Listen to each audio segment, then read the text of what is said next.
G'day guys, and welcome back to Catapult Wealth Market Update. Once again we got Sailesh Bhan from Reliance Nippon Asset Management. Sailesh, a lot of Australians haven't even really thought about investing in India.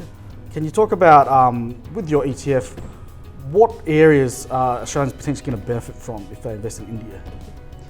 The participation into India has several opportunities if you participate through the larger, broader indices in India, through consumption, through investment, through manufacturing and exports. So all these opportunities are captured in the broader indices in India, which can be a good play to participate in the country's growth.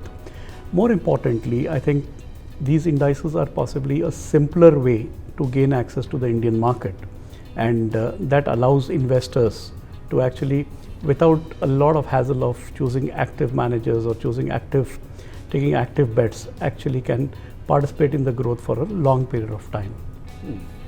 So Modi has been re-elected as the Indian Prime Minister. What do you think is going to drive growth through his mandates? Yeah. Mr. Modi has got the biggest mandate in the last 20-25 years. In fact, this is the second full mandate with complete majority, which gives him significant policy making powers.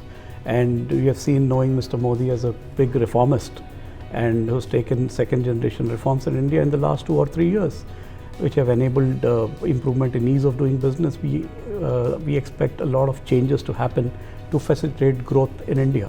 So many sectors and segments where there is a slowdown in growth for reasons of policy making is actually being facilitated, and changes are getting visible.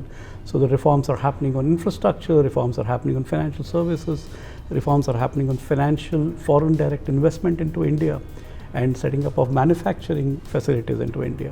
So when you look at all the areas are actually being addressed, and defined specific agendas with time frames are being met and are put into place, so that you have the economy doesn't suffer because of the operating architecture of the economy. So it's actually freeing up a lot of energy in India in all these areas.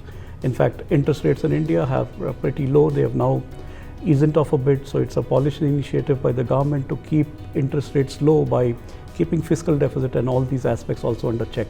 So keeping good macroeconomic conditions in play and supporting policies to drive growth in areas of infrastructure, consumer consumption, and development of manufacturing out of India.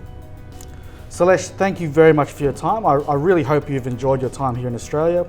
We've certainly seen the China boom explode off the records. Perhaps it's India's time this time. Thank you very much. Thank you, and thank you for joining us.